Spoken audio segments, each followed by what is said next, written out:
تھوڑی دیر بعد اماں خود ہی نارمل ہو گئیں۔ پھر میری شادی کا دن آن پہنچا۔ شادی کے سارے انتظامات میرے سسرال والوں نے کیے تھے۔ انہوں نے میری اماں کو کوئی بھی زحمت کرنے سے منع کیا ہوا تھا۔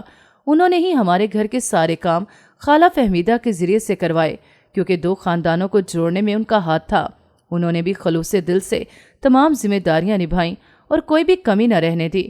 اماں تو بار بار ان کی مشکور ہو رہی تھیں، مگر ان میں ذرا بھی نخرہ نہ تھا، بلکہ وہ تو کہتی تھیں کہ یہ سب میرا فرض ہے، دوستی کا فرض بھی تو ادا کرنا پڑتا ہے نا۔ جب سارے انتظامات کروا لیے تو وہ اپنے گھر کو چلے گئیں۔ جب وہ گھر سے تیار ہو کر آ گئیں تو مجھے پارلر سے تیار کروانے لے گئیں۔ وہ تو سارے کاموں کو بہت اچھے طریقے سے کروا رہی تھی۔ انہوں نے اماں کو تو کسی بھی بات کی پریشانی نہیں لینے دی تھی، سب کام خوش اسلوبی سے نبھائے تھے۔ مجھے جلدی پارلر سے تیار کروانے کے بعد وہ گھر لے کر آئیں تو مجھے نکسک سی تیار دیکھ کر اماں بہت خوش ہوئی۔ پھر خدا کا شکر ادا کیا۔ انہوں نے کہا کہ تمہارے ابا کی وفات کے بعد میں نے سوچا بھی نہیں تھا کہ میں تمہیں اتنا پیارا تیار کروا سکوں گی اور اس طرح سے تمہاری خوبصورت شادی کروں گی، مگر یہ سب حقیقت ہے کہ تمہاری شادی بہت اچھے طریقے سے ہو رہی ہے۔ میں اس پر اللہ کا جتنا شکر ادا کروں کم ہے۔ یہ سب کچھ اچھے طریقے سے ہو رہا ہے۔ میری شادی بہت دھوم دھام سے ہو رہی تھی، لیکن بارات والوں کے ساتھ اچانک ناچنے والے خواجہ سرا گئے۔ انہیں دیکھتے ہی اماں پریشان ہو گئیں اور مجھے فوراً اندر لے گئیں اور صاف کہہ دیا میری بیٹی خواجہ سرا کے سامنے نہیں آئے گی۔ مجھے اماں کی ایسی حالت دیکھ کر عجیب لگنے لگا۔ اسی لمحے خواجہ سرا نے مجھے دیکھ لیا اور زور زور سے چیخنے لگا۔ جان تو تب نکلی جب سب خواجہ سرا مل کر میری طرف بڑھنے لگے۔ اماں ان کو دیکھ کر بہت خوفزدہ تھی۔ میں بھی خواجہ سرا کو اپنی طرف بڑھتا دیکھ کر پریشان ہوئی۔ اماں کے ساکت وجود میں اس وقت جنبش ہوئی۔ جب میں نے ان کا کندھا ہلایا تو انہوں نے خواجہ سرا کی وجہ سے گھبرا کر مجھے کمرے میں بند کر دیا۔ انہوں نے سکھ کا سانس اس وقت لیا جب میری ساس خواجہ سرا کو کھانا کھانے کے لیے اپنے ساتھ لے گئی۔ ان کو جاتا دیکھ کر تو اماں کی جان میں جان آئی۔ مجھے ان کی حالت دیکھ کر تعجب ہوا۔ جب میرا نکاح ہو گیا تو میں ان کے گلے لگ کر روئی تھی۔ جب رخصتی کے لیے مجھے کمرے سے باہر نکال کر لائے تو میں نے ہجوم میں خواجہ سرا کو اپنی طرف لپکتے ہوئے دیکھا، جس نے پہلے کی طرح مجھے دیکھ کر چلانا شروع کر دیا تھا، مگر اماں ہجوم سے نکل کر ان کے پاس چلے گئی۔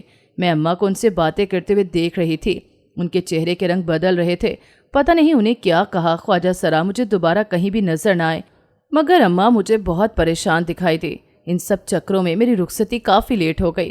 اماں واپس آ کر مجھے ملی اور بہت زیادہ روئی۔ پھر میں اپنے بابل کا انگنا چھوڑ کر پیا دیس سدھار گئی۔ وہاں پر میرا استقبال بہت اچھے انداز میں کیا گیا۔ سب کچھ خواب جیسا لگ رہا تھا۔ میرا سسرال بہت امیر تھا۔ وہاں کی ہر چیز امیری کا منہ بولتا ثبوت تھی۔ ہر چیز کو نفاست سے سجایا گیا تھا۔ وہاں کا ماحول بھی نہایت پرسکون تھا۔ وہاں پر موجود لوگ میری قسمت پر رشک کر رہے تھے۔ مجھے میری ساس نے رسمیں کرنے کے بعد کمرے میں جا کر بٹھایا۔ کمرے کو خوبصورت انداز میں سجایا گیا تھا۔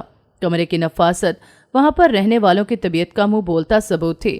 جب میرا شوہر کمرے میں داخل ہوا تو انہوں نے میری طرف دیکھنا بھی گوارا نہ کیا، بلکہ انتہائی بے دردی سے میری طرف منہ دکھائی کی ڈبی پھینکی۔ پھر انہوں نے مجھے پلنگ سے کھینچ کر کھڑا کیا اور کمرے سے باہر نکال دیا۔ میں کمرے سے باہر کھڑی ہو کر روتی رہی۔ اس بے دردی پر میں بوکھلا کر رہ گئی۔ میں کافی دیر وہاں پر کھڑی ہو کر روتی رہی۔ جب میری ساس نے مجھے کمرے سے باہر کھڑے دیکھا تو گھبرا گئی۔ میں نے ان کی طرف سوالیہ نظروں سے دیکھا تو انہوں نے میری نظروں کا مفہوم سمجھتے ہوئے کہا کہ میرا بیٹا ایسا نہیں ہے۔ مجھے تو خود یقین نہیں آ رہا کہ میرے بیٹے نے تمہارے ساتھ ایسا کیا۔ میں نے ان سے کہا کہ اگر میں آپ کے بیٹے کو پسند نہیں تھی تو مجھے یہاں بیاہ کر کیوں لائیں؟ انہوں نے کہا کہ ایسا کچھ بھی نہیں ہے جو کچھ تم سمجھ رہی ہو۔ انہوں نے کہا کہ میرے بیٹے نے تمہارے ساتھ اپنی مرضی کی شادی کی ہے۔ میں نے اس پر کوئی زور زبردستی نہیں کی۔ انہیں بھی کچھ سمجھ نہیں آ رہا تھا۔ پھر وہ مجھے کمرے میں لے گئیں۔ میں نے کپڑے تبدیل کیے، اس کے ساتھ پلنگ پر لیٹ گئی۔ پھر اپنی زندگی میں آنے والے بھونچال کے بارے میں سوچنے لگی۔ مجھ پر کب نیند کا غلبہ طاری ہوا مجھے پتہ ہی نہ چلا۔ صبح کو میری آنکھ ساس کے جگانے پر کھلی، کیونکہ میری اماں رسم کے مطابق صبح کا ناشتہ لے کر آئی ہوئی تھی۔ میری ساس نے مجھے سمجھایا کہ اپنی اماں کو رات کے واقعے کے بارے میں مت بتانا، ان کو اچھا نہیں لگے گا۔ میں نے ان کی تسلی کروائی اور پھر تیار ہونے چلی گئی۔ جب میں تیار ہو کر اماں کے پاس گئی تو مجھے ان کا چہرہ بجھا ہوا محسوس ہوا۔ انہوں نے مجھ سے پوچھا کہ تم خوش ہو؟ پھر انہوں نے کھوجتی ہوئی نظروں سے میری طرف دیکھا، مگر میں نے اپنے غم کو خوشی کی آڑ میں چھپا لیا۔ میرے شوہر کے علاوہ سب نے صبح کا ناشتہ کیا۔ پھر ناشتے سے فارغ ہونے کے بعد وہ گھر کی طرف روانہ ہو گئے۔ جب میری ساس نے میرے شوہر کو ولیمے کے بارے میں کہا تو میرے شوہر نے ولیمہ کرنے پر وبال کھڑا کر دیا۔ انہوں نے صاف منع کر دیا کہ ولیمے کی رسم نہیں کی جائے گی۔ میری ساس کو بھی ان کے بدلے ہوئے تیور کی سمجھ نہیں آ رہی تھی۔ انہوں نے مجھے خود بتایا کہ شادی سے پہلے کوئی ایسی زبردستی نہیں تھی جس کی وجہ سے میرا بیٹا تمہارے ساتھ یہ سب کچھ کر رہا ہے۔ میری ساس نے زیادہ دھوم دھڑکا نہ کیا، بس چند لوگوں کو بلا کر کھانا کھلایا۔ جب ولیمہ خیر خیریت سے گزر گیا تو شادی کے دوسرے دن میرا شوہر مجھے میری اماں کے پاس چھوڑ کر پردیس چلا گیا۔ شوہر کا رویے پر مجھے اپنا کوئی قصور نظر نہ آیا۔ میں بہت پریشان تھی تو میری ساس نے میرا جی بہلانے کے لیے کہا کہ کچھ دنوں کے لیے اپنی اماں کے گھر چلی جاؤ، تب تک میں اپنے بیٹے کو سمجھانے کی کوشش کرتی ہوں اور معاملے کی تہہ تک پہنچتی ہوں کہ میرا بیٹا ایسا کیوں کر رہا ہے تاکہ وہ پردیس سے واپس آ جائے۔ میں ان کی تسلی پر ہنکارا بھر کے رہ گئی۔ پھر میں نے اپنا سامان باندھا اور اماں کے گھر کی جانب روانہ ہوئے۔ میں اس قدر پریشان تھی کہ گھر سے روانہ ہوتے وقت ساس سے مل کر نہ آئی۔ مجھے کچھ بھی اچھا نہیں لگ رہا تھا۔ اچانک راستے میں گاڑی خراب ہو گئی۔ کافی دیر گاڑی سڑک پر کھڑی رہی۔ ڈرائیور کو گاڑی کی خرابی سمجھ میں نہیں آ رہی تھی کہ اچانک ایک خواجہ سرا گاڑی کے شیشے کی طرف لپکا۔ ڈرائیور اس کو گاڑی سے دور ہٹانے لگا۔ جب میں نے اس کی طرف غور سے دیکھا تو یہ وہی خواجہ سرا تھا جو کہ شادی والے دن مجھے پہچان کر اپنے ساتھیوں کو میرے بارے میں بتا رہا تھا۔ میں نے جلدی سے گاڑی کا شیشہ نیچے کیا اور ڈرائیور کو اس خواجہ سرا کو روکنے سے منع کر دیا۔ جب ڈرائیور نے خواجہ سرا کو چھوڑا تو اس نے کہا، یہ تو شروعات ہے، ابھی تو اور بہت سے امتحان باقی ہیں۔ تمہارے ساتھ تو تمہارے اپنے مخلص نہیں ہیں۔ وہ کچھ اور کہتا یا میں اس کی باتوں کا مطلب پوچھوں۔ ڈرائیور نے گاڑی ٹھیک کر لی اور وہ گاڑی خواجہ سرا کے پاس سے بھگا کر لے گیا۔ یہ میں گاڑی کے شیشے میں خواجہ سرا کو دیکھتی رہ گئی جو کہ گاڑی کی وجہ سے دھکا لگنے پر زمین پر گرا ہوا تھا۔ شوہر کی بے رخی اور خواجہ سرا کی باتوں پر میں تو ششتر تھی۔ جب گاڑی اماں کے گھر کے باہر رکی تو میں ڈرائیور کی مدد سے سامان لے کر گھر میں داخل ہوئی۔ اماں مجھے گھر میں داخل ہوتا دیکھ کر میری طرف بڑھی اور میرے ہاتھ میں سامان دیکھ کر انہوں نے دل تھام لیا۔ جب ڈرائیور سامان رکھ کے چلا گیا تو اماں مجھے فوری کمرے میں لے گئیں اور شادی کے تیسرے دن ساز و سامان کے ساتھ گھر میں آنے پر انہوں نے مجھ سے بہت سارے سوال کر ڈالے، مگر میرے پاس ان کے سوالوں کا جواب نہیں تھا۔ ان کے دھڑا دھڑ سوالوں کے جواب میں نے رونا شروع کر دیا۔ میرے رونے کی وجہ سے وہ مزید پریشان ہو گئیں۔ انہوں نے مجھے جھنجھوڑتے ہوئے رونے کی وجہ پوچھی تو میں نے ان کو شادی سے لے کر اب تک کے سارے واقعات کے بارے میں بتا دیا تو بے ساختہ انہوں نے میرے کندھے چھوڑے اور ہیجانی کیفیت نے اپنا ماتھا پیٹنا شروع کر دیا۔ انہوں نے کہا کہ یہ سب کچھ میری وجہ سے ہو رہا ہے۔ تم پوچھتی تھی نا کہ میں تمہیں ہر وقت گھر میں قید کیوں رکھتی ہوں، تو اب وقت آ گیا ہے کہ میں تمہیں سب کچھ بتا دوں۔ انہوں نے کہا کہ یہ اس وقت کی بات ہے جب میری اولاد نہیں ہو رہی تھی۔ جو بھی اولاد ہوتی تھی وہ مر جاتی۔ اولاد نہ ہونے کی وجہ سے میں ہر وقت پریشان رہتی تھی۔ لوگوں کی باتوں کی وجہ سے میرے اندر اولاد کی چاہت اور بھی زیادہ بڑھ جاتی تھی۔ ایک دن میں گھر میں بیٹھی رو رہی تھی تو باہر مانگنے والے خواجہ سرا آ گئے۔ جب میں نے ان کو آٹا دیا تو بے ساختہ آنسو میری آنکھوں سے باہر نکل آئے تو انہوں نے مجھ سے رونے کی وجہ پوچھی تو میں نے انہیں اپنی بے اولادی کے بارے میں بتایا۔ انہوں نے مجھے اولاد کی دوا دی اور کہا کہ بہت جلد تمہاری گود ہری ہو جائے گی، مگر تمہاری جو بھی اولاد ہوگی اس کو ہمارے گرو کے پاس لے کر آنا ہوگا۔ اگر تم نہیں لے کر آؤ گی تو ہم اس کو پیدا ہوتے ہی اٹھا کر لے جائیں گے، کیونکہ ہماری دعا سے جو اولاد تمہارے گھر پیدا ہو رہی ہے اس پر ہمارا حق ہوگا۔ جب تمہاری اولاد پیدا ہو جائے تو اس کو ہر جمعرات ہمارے گرو کے پاس لے کر آنا۔ پھر انہوں نے میرے سر پر ہاتھ رکھ کر کچھ پڑھا اور وہاں سے چلے گئے۔ ان کی باتوں پر میں حیران تھی کہ کچھ دن گزرے تو میں حمل سے ہو گئی۔ میری گود میں تم پھول بن کر آ گئی۔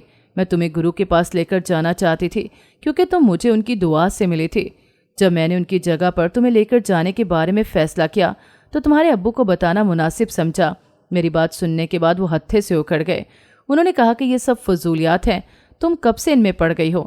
یہ تو اللہ کی دین ہے جس کو خواجہ سراؤں سے جوڑ رہی ہو۔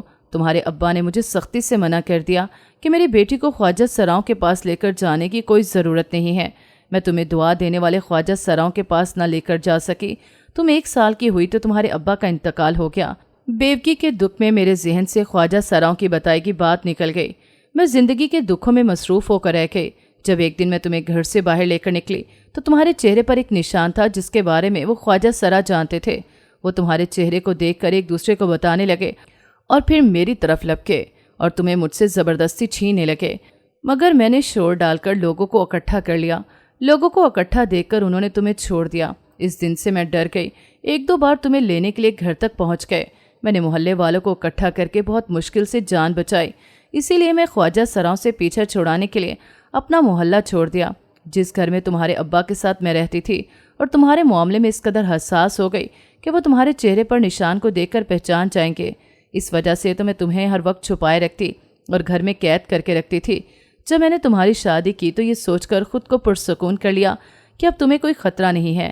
اگر خواجہ سرا تمہیں لے کر جانے کی کوشش کریں گے بھی تو تمہارا شوہر تمہارا محافظ ہوگا، ورنہ تمہارے جوان ہونے کے بعد میری بوڑھی ہڈیوں میں اتنی طاقت نہیں رہی کہ میں خواجہ سراؤں سے لڑ سکتی۔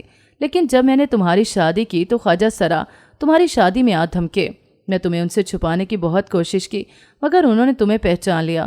تمہاری شادی میں بدمزگی پیدا نہ ہو، میں نے ان سے التجا کی اور ان سے اپنی غلطی کی معافی مانگی، کیونکہ میں جن خواجہ سراؤں سے اتنے عرصے سے بھاگ رہی تھی وہ میرے سامنے آ کر کھڑے ہو گئے۔ اس لیے ان کی منت سماجت کرنے کے سوا میرے پاس کوئی اور چارہ نہ تھا۔ جب میں نے ان کے گرو کا واسطہ دیا تو وہ میری بات مان گئے، کیونکہ وہ تو بس شادی میں ناچنے کے لیے آئے ہوئے تھے۔ اگر وہ میری سچائی کے بارے میں تمہاری ساس کو بتا دیتے تو ہو سکتا ہے کہ وہ شادی ختم کر کے چلی جاتی، اور انہوں نے مجھے بھی یہی دھمکی دی تھی۔ میں نے ان سے کہا کہ جو غلطی مجھ سے پہلے ہوئی ہے میں اسے سدھار لوں گی اور اپنی بیٹی کو شادی کے بعد ضرور لے کر آؤں گی، مگر انہوں نے میری کسی بات پر یقین نہ کیا۔ وہ میری کوئی بھی بات ماننے کے لیے تیار نہ تھے۔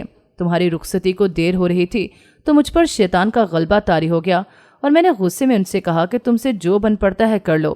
تو انہوں نے کہا کہ تم اپنی بیٹی کی شادی تو کر رہی ہو مگر وہ اپنے گھر میں کبھی بھی خوش نہیں رہے گی، اور ہماری بد دعا ہے کہ اس کا شوہر اس کے ساتھ خوش نہ رہے گا، کیونکہ تم اپنی بیٹی کی وجہ سے ہی ہمارے ساتھ دھوکے پر دھوکا کر رہی ہو، اور ہماری بد دعا ہے کہ شادی کے بعد تمہاری بیٹی کا شوہر اسے چھوڑ کر پردیس چلا جائے گا، اور تمہاری بیٹی ہماری ہی دعا سے پیدا ہوئی تھی، تو اب ہم اسے بد دعا دے کر جا رہے ہیں۔ جب تم اپنی بیٹی کی دکھ تکلیف کو دیکھو گی تو تم اسے ہمارے پاس ضرور لے کر آؤ گی۔ تمہاری بیٹی کو لے کر گرو کے پاس جانا ہی ہمارا اصل مقصد ہے۔ میں نے ان کی باتوں کی طرف کوئی دھیان نہ دیا، کیونکہ میرا صرف مقصد تمہاری رخصتی تھا۔ اس کے بعد تم اپنے شوہر کے حوالے ہو جاتی تو میں ہر فکر سے آزاد ہوتی، مگر اب مجھے احساس ہو رہا ہے کہ میرے خود ساختہ سوچ کا نتیجہ بہت برا نکلا۔ تمہارے ساتھ جو کچھ بھی ہو رہا ہے سب میری بے حسی کی وجہ سے ہے، کیونکہ میں نے خواجہ سراؤں کی بات کو نہیں مانا۔ انہوں نے تمہیں جو بد دعا دی تھی وہ پوری ہو گئی ہے۔ انہوں نے مجھ سے کہا کہ مجھے احساس ہو رہا ہے کہ میں نے تمہاری پیدائش سے لے کر اب تک بہت غلطیاں کی ہیں، مگر میں تمہاری زندگی برباد نہیں ہونے دوں گی۔ مجھے میری غلطیوں کو سدھارنا ہوگا۔ ان کی تمام باتیں سننے کے بعد مجھ پر جمود کی کیفیت طاری ہو گئی۔ انہوں نے میرا کندھا ہلایا تو میں ہوش کی دنیا میں واپس آئی۔ مجھے کچھ سمجھ نہیں آ رہا تھا۔ تمام حقیقت جاننے کے بعد میں اماں کو کیا کہتی۔ اماں نے کہا کہ جو کچھ تمہارے ساتھ ہو رہا ہے یہ سب خواجہ سراؤں کی بد دعا کی وجہ سے ہے۔ مجھے اب تمہیں ان کے پاس لے کر جانا پڑے گا۔ انہوں نے میرے سامان میں سے بڑی چادر نکالی اور مجھے لے کر گھر سے باہر نکل پڑی۔ میں بس خاموشی سے ان کے پیچھے چلتی رہی۔ مجھے تو بس اپنا گھر بسانے کی فکر لگی ہوئی تھی۔ اگر خواجہ سراؤں کے گرو کے پاس جانے کے بعد میری زندگی میں خوشیاں آ سکتی تھیں تو اس سے بڑی کوئی راحت کی بات نہ تھی۔ ہم دونوں راولپنڈی جانے والی بس پر روانہ ہو گئے، کیونکہ وہاں پر ہی اماں ابا کے ساتھ میری پیدائش سے پہلے رہا کرتی تھی۔ چند گھنٹوں کی مسافت کے بعد ہم دونوں راولپنڈی جا پہنچے۔ ہم نے گھر سے نکلتے ہوئے اپنی پرانے صندوق میں سے خواجہ سراؤں کی رہائش کا پتہ نکال لیا تھا۔ جب ہم اس پتے پر پہنچے تو وہاں بہت سے خواجہ سرا موجود تھے۔ میں نے اپنا چہرہ چادر سے ڈھکا ہوا تھا۔ جب میرے چہرے سے چادر کا پلو سرکا تو میرے چہرے پر پڑا نشان واضح ہوا تو سب خواجہ سرا میری طرف دیکھنے لگے۔ سب نے شور مچا دیا۔ وہ سب مجھے دیکھ کر بہت خوش ہوئے اور سب اپنے گرو کو میری آمد کے بارے میں بتانے کے لیے بھاگنے لگے۔ میں ان کے درمیان پیدا ہونے والی ہلچل دیکھ کر گھبرا گئی۔ اماں نے میرا ہاتھ مضبوطی سے پکڑ رکھا تھا۔ جب ہم تمام خواجہ سراؤں کی طرح سے بتائے گئے گرو کی جگہ پر پہنچے تو وہ مجھے دیکھ کر کھڑا ہو گیا، اور وہ جس جگہ پر بیٹھا تھا وہ جگہ اس نے میرے لیے خالی کر دی۔ سب خواجہ سرا مجھے عقیدت بھری نظروں سے دیکھ رہے تھے۔ ان میں جا کر مجھے بہت اپنائیت محسوس ہوئی۔ گرو نے میرے چہرے پر پڑے ہوئے نشان کو دیکھا اور پھر اس نشان کو چوم کر اپنی آنکھوں سے لگانے لگا۔ اماں بت بنی اس کی تمام کارروائیوں کو دیکھ رہی تھی۔ اس نے اماں کی طرف دیکھتے ہوئے کہا کہ تم نے بہت دیر کر دی اپنی بیٹی کو یہاں لانے میں۔ میں نے اس کا پل پل انتظار کیا ہے۔ میں بہت بوڑھا ہو گیا ہوں، مگر میں خدا سے دعا کر کے ہر روز مہلت مانگتا ہوں کہ تمہاری بیٹی کو دیکھنے کے بعد اس دنیا سے چلا جاؤں، کیونکہ اس کے چہرے پر جو نشان ہے میں اس کو دیکھنا چاہتا تھا۔ یہ میرے گرو کے چہرے پر ہوا کرتا تھا اور اللہ نے ان کے ہاتھ میں شفا رکھی تھی، اور میرے خواجہ سراؤں کی دعا سے پیدا ہونے والی یہ پہلی لڑکی تھی جس کے چہرے پر وہی نشان تھا جو ہمارے گرو کے چہرے پر ہوا کرتا تھا۔ میرے گرو نے خواب میں آ کر اس لڑکی کی خوشخبری سنائی تھی۔ بس میں اسی نشان کو چوم کر اس لڑکی کی کرامت سے فیضیاب ہونا چاہتا تھا لیکن اس فیض کو حاصل کروانے میں تم نے بہت وقت لگا دیا، جس کے لیے میرے خواجہ سراؤں نے بہت پاپڑ بیلے، کیونکہ وہ مجھے پرسکون دیکھنا چاہتے تھے۔ یہاں تک کہ انہوں نے اس نیک نصیب والی لڑکی کو بد دعا دے ڈالی۔ انہوں نے اماں سے کہا کہ تم نے میری خواہش پوری کر دی ہے، اب بتاؤ کیا مانگتی ہو؟ تو اماں نے انہیں میری شادی کے بعد کے تمام واقعات کے بارے میں بتایا اور پھر خواجہ سراؤں کی طرف سے دی گئی بد دعا کے بارے میں ان کو مطلع کیا۔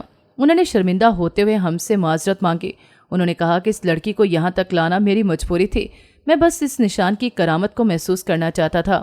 انہوں نے کہا کہ میں نے خواجہ سراؤں کی طرف سے دی گئی بد دعا کو واپس لیتا ہوں، بہت جلد اس لڑکی کا شوہر پردیس سے واپس آ جائے گا اور یہ اپنے شوہر کے ساتھ ہنسی خوشی زندگی بسر کرنے لگے گی۔ انہوں نے میرے سر پر پیار کرتے ہوئے ایک دھاگا میرے ہاتھ پر باندھ دیا اور پھر ہم دونوں وہاں سے روانہ ہوئے۔ جب ہم دونوں گھر پہنچے تو میرا شوہر ساس کے ہمراہ مجھے لینے آیا ہوا تھا۔ اس کو اپنے گھر پر موجود پا کر میں حیران رہ گئی، کیونکہ وہ تو پردیس کیا ہوا تھا۔ اس نے کہا کہ میں نے تمہارے ساتھ جو کچھ کیا وہ میں نے اپنی مرضی سے نہیں کیا، مجھے ایسے لگتا ہے کہ میرے ذہن پر کوئی طاقت سوار تھی جو کہ مجھے تمہارے ساتھ برا سلوک کرنے پر مجبور کر رہی تھی۔ لیکن جب میں پردیس گیا تو میرا دل تمہارے لیے بے قرار ہوا تو میں جلد واپس لوٹ آیا اور اپنی ماں کو اپنی کیفیت کے بارے میں سب کچھ بتا دیا۔ تو انہوں نے مجھے تسلی دیتے ہوئے کہا کہ بعض اوقات ہمارے اوپر اثرات ہو جاتے ہیں، اور پھر میں ان کو اصرار کر کے یہاں پر لے آیا ہوں۔ انہوں نے ہاتھ جوڑتے ہوئے اپنے رویے کی میرے سامنے معافی مانگی۔ میں نے انہیں معافی مانگنے سے منع کر دیا اور پھر انہیں شروع سے لے کر ساری بات بتائی۔ وہ میری بات سن کر بہت حیران ہوئے۔ انہوں نے کہا کہ اس کا مطلب ہے میں بد دعا کے زیر اثر تھا۔ اماں نے مسکراتے ہوئے کہا کہ اب سب کچھ ٹھیک ہو گیا ہے، تو سب نے سکھ کا سانس لیا۔ پھر میں اپنے شوہر کے ہمراہ خوشیوں بھری زندگی گزارنے کے لیے اماں کے گھر سے روانہ ہوئی۔ میں نے آسمان کی طرف منہ کر کے اللہ سے اپنے اچھے مستقبل کی دعا مانگی اور اپنے شوہر کے ہمراہ خوشیاں سمیٹنے کے لیے اس کے گھر کی جانب روانہ ہوئی۔ جب میں گھر میں داخل ہوئی تو میرے شوہر نے کمرے کو پہلے دن کی طرح سجایا ہوا تھا۔ خوشی سے میری آنکھوں میں آنسو بھر آئے۔ پھر میں نے آنسو چھپانے کے لیے اپنے شوہر کے کندھے پر سر رکھ لیا، پھر دائمی خوشیوں کی دعا مانگی۔ ناظرین، اگر آپ کو ہماری کہانی اچھی لگی ہے تو ویڈیو کو لائک کریں، شیئر کریں اور ہمارے چینل کو سبسکرائب کریں۔ اگلی ویڈیو تک اجازت دیں۔ اللہ حافظ۔